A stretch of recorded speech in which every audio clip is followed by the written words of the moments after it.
கர்த்தருடைய பரிசுத்த நாமத்துக்கு ஸ்தோத்திரம் உண்டாவதாக. எல்லாருக்குமே தெரியும் நாங்கள் எவ்வளோ கஷ்டத்துலையும் பாடுறதுல இருந்து ஆண்டவர் இடத்துக்கு எங்களை கொண்டு வந்திருக்கிறாருன்னு. இதை சொல்லக்கூட எனக்கு ஆனால் அவர் கொடுத்த விலை மட்டும்தான்.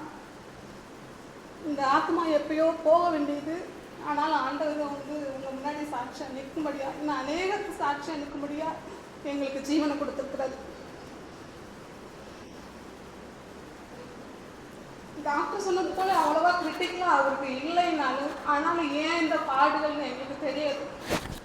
ஆண்டவர் அவர் நடத்தின வழி நடத்தின விதம் அவ்வளோ அற்புதமானது.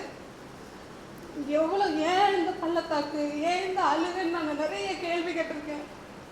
ஆனாலும் எனக்கு பதில் கிடைக்கல. அவர் சொன்ன ஒரே ஒரு வார்த்தை, நீங்கள் எதிர்பார்த்திருக்க முடிவு உங்களுக்கு கொடுக்கும்படிக்கு உங்கள் பேரில் நான் நினைத்திருக்கிற நினைவுகளை அறிவேன்னு சொன்னார். அப்பயே எனக்கு ஒரு டவுட் வந்துச்சு, இந்த பாதை நமக்கு வேணாம்னு நினைக்கிறோம், ஆனால் அந்த பாதையை தான் ஆண்டவர் ஏற்றுக்கிற சொல்கிறார். ஆனாலும் இதில் எப்படியாவது அவர் வழிநடத்தி கொண்டு போவார். அவருக்கு கொடுத்த வார்த்தை நிச்சயமாக உன்னை விடுவிப்பேன், பட்டயத்துக்கு நீ இறையாவது இல்லை. பட்டயம் நமக்கு வராதுன்னு நான் நினச்சேன், ஆனால் அந்த பட்டயம் இல்லை. ஆண்டவர் 3 முறை பட்டயத்தை அனுமதிச்சாரு, ஆனாலும் அதுக்கு எங்களை இறையாக்கலை. அது அவர் கொடுத்த வாக்குத்தான். அந்த 3வது ஆப்ரேஷன் நடந்து அவர் வெண்டிலேட்டரில் வச்சுருக்கும் போதெல்லாம் டாக்டர் சொன்ன ஒரே பதில், ப்ரெஷர் ஹை லெவலில் இருக்குது, பல்ஸ் அதிகமாக இருக்குது, இது தொடர்ந்து நீடித்தா 3 நாள் தான் என்னால் சொல்ல முடியும், உயிருக்கு சேதம் சொன்னார். டாக்டர் சொன்ன ஒரே வார்த்தை, உங்களுக்கு ஏன் இவ்வளோ கிரிட்டிக்கல்னு எனக்கு தெரியலை. நானும் 2வது தடவை 3வது தடவை ஓப்பன் பண்ணி பார்த்துட்டேன், அதில் ஒன்றுமே இல்லை அப்படின்னு அவரே ஆச்சரியப்படும்படியாக டாக்டர் ஆண்டவர் வச்சார். இவ்வளோ சீரியஸாக வர்றதுக்கு எந்த ரீசனுமே இல்லைம்மா, எனக்கு தெரிஞ்சு எதுவுமே இல்லை, ஆனாலும் ஏன் இந்த கஷ்டம்னு எனக்கே தெரியலம்மா அப்படின்னாங்க.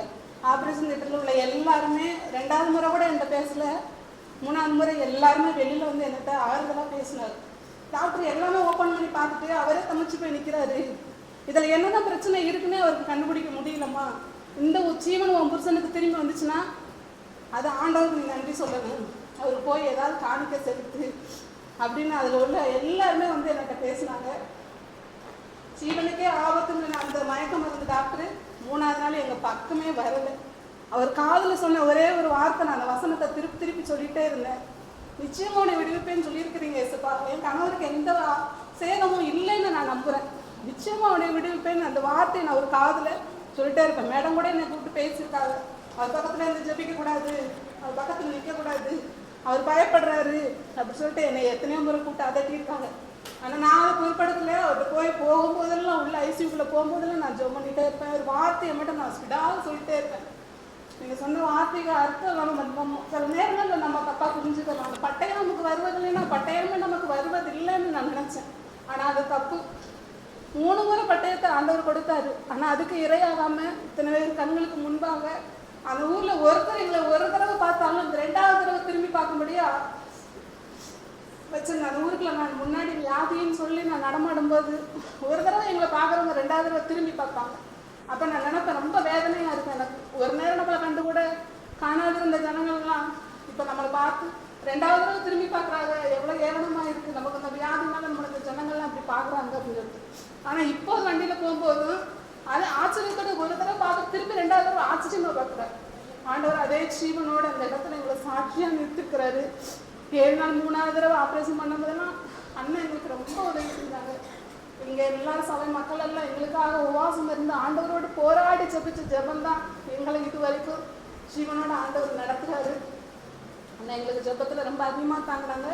2வது ஆப்ரேஷன் முடிஞ்ச போதெல்லாம் அங்கே அதிகமாக ஜெபம், வர்றவங்களாம் எங்களுக்காக ஜெபிட்டே இருந்தாங்க. அண்ணன் பாஸ்டருக்கெலாம் சொல்லி அங்கேருந்து பாஸ்டர்லாம் நிறைய பேர் ஜெபிச்சாங்க. அப்போ 2வது ஆப்ரேஷன் முடிஞ்சு ஜெபம் அதிகமாக என்னை தேடி வரும்போது அப்போ நான் ஆண்டவர்கிட்ட நான் கேள்வி கேட்டேன், ஏன் இவ்வளோ ஜெபம் என்னை தேடி வருதுன்னு தெரில, 3வது நீங்கள் என்ன எனக்கு அனுமதிச்சிருக்கீங்கன்னு தெரிலையப்பா, இவ்வளோ ஜெபம் ஏன் என்னை தேடி வருதுன்னு எனக்கு தெரில, நீ ஏதோ ஒன்று நடக்க போகுதுன்னு அப்போயும் என் மனசுக்கு தெரியும். அப்போயும் அவர் நான் ஜெபிட்டே தான் இருந்தேன். 2வது தடவை நான் எமர்ஜென்சியாக நான் கொண்டு போகும்போது 3 நாள் ஆயிடுச்சு. 3 நாள் ஆகி டாக்டர் வரல, மூக்கில் டியூப் மட்டும் போட்டு அந்த கழிவெல்லாம் வெளியே எடுக்கிறோம் அப்படின்னு சொல்லிட்டாரு.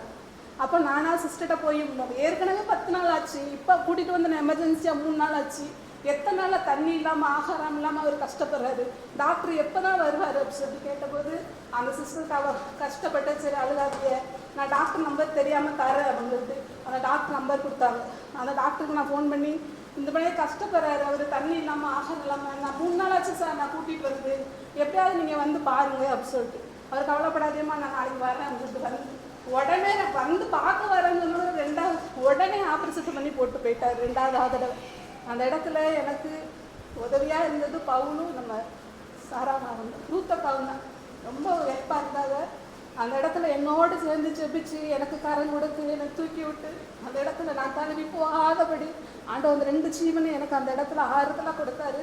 அண்ணன் இங்கேருந்து ஃபோன் அடித்து, டாக்டருக்கு ஃபோன் அடித்து, எல்லாருக்கும் ஃபோன் அடித்து விசாரிச்சுட்டே இருந்தாங்க. இங்கேயே அதிகமாக ஜெபத்தின் மூலமாக எங்களை வழி நடத்தினாங்க. எல்லாருடைய ஜெபம் தான் அந்த இதுவரைக்கும் எங்களை இந்த பள்ளத்தாக்கிலிருந்து மீட்டு மரண குழியிலிருந்து போய் எங்களை விழுந்து போகாதபடி ஜீவனை கொடுத்து அந்த இடத்துல எங்களை சாட்சியாக நிறுத்துறாரு. இந்த சாட்சி நாங்கள் எங்கேயும் சொல்ல நாங்கள் தயாராக இருக்கோம். எங்களுக்காக எங்களை போல இந்த வியாதிக்குள்ள ஒவ்வொருத்தருக்காகவும் நீங்கள் ஜெபிச்சு கொள்ளுங்க. இன்னும் அதிகமாக ஜெபிங்க. சீரியஸாக இல்லைட்டாலும் ஒரு கொடிய வியாதி, இந்த வியாதியிலேருந்து மக்கள் எல்லாம் மீட்கப்படணும். எல்லாருமே ஜெபிச்சுக்கிறது. அற்புதம் செய்த தேவனுக்கு கொடாகொடி நன்றி செலுத்தி சாட்சி முடிக்கிறாங்க.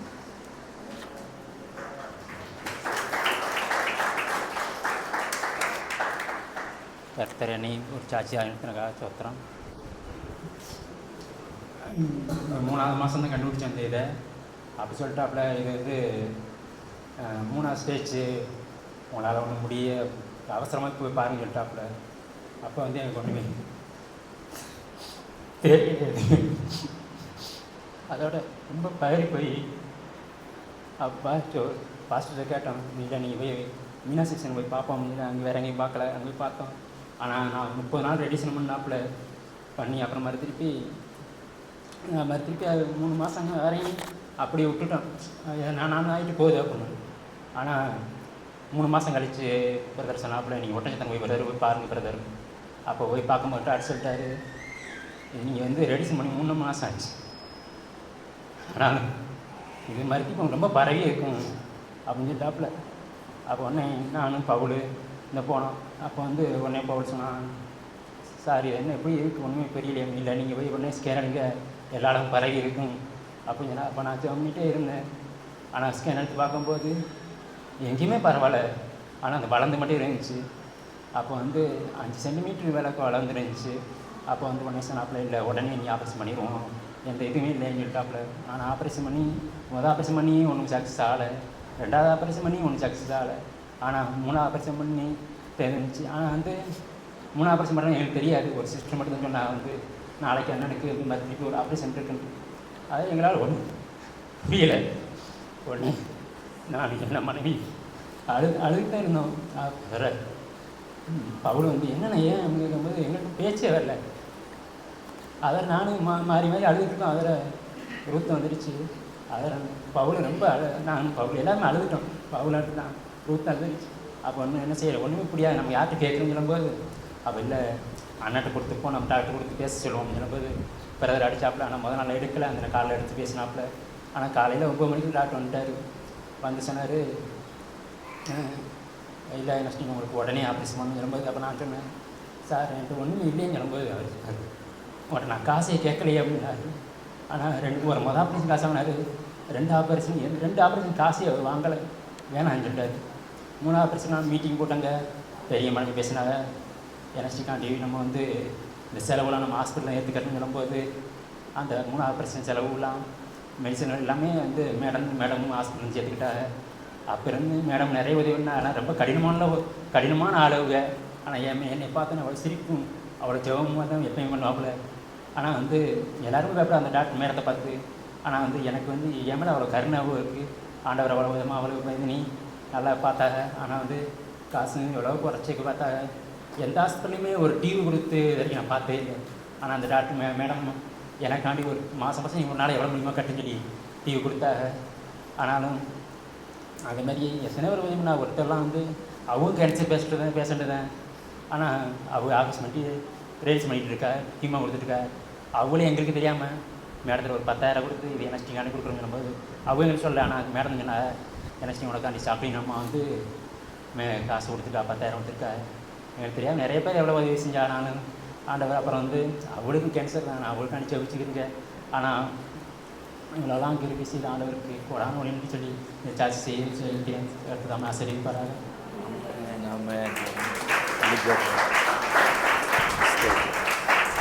தேவ பிள்ளைகள் யாவரும் அருமையான பிள்ளைகளுக்காக ஜெபம் பண்ணலாமா?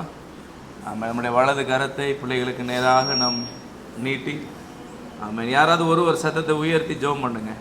கர்த்தர் இந்த பிள்ளைகளை இன்னும் கர்த்தருடைய நாம மகிமைக்கென்று இந்த தீவில் அற்புத சாட்சியாக நிறுத்தும்படியா அருமை சகோதரரை தேவன் இன்னும் நல்ல பலத்தை கொடுத்து சுகத்தை கொடுத்து, ஆமாம், நீ உன் பிள்ளைகளையும் பிள்ளைகளின் பிள்ளைகளையும் எருசலேமுக்கு உண்டான சமாதானத்தையும் காண்பாய்.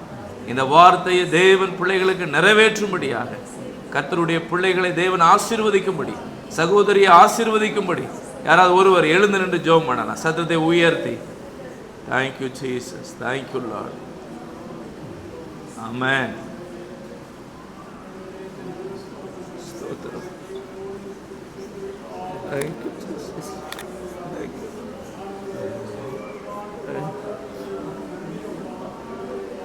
Thank you Jesus, thank you Jesus, thank you Jesus. Hallelujah, hallelujah.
Amen.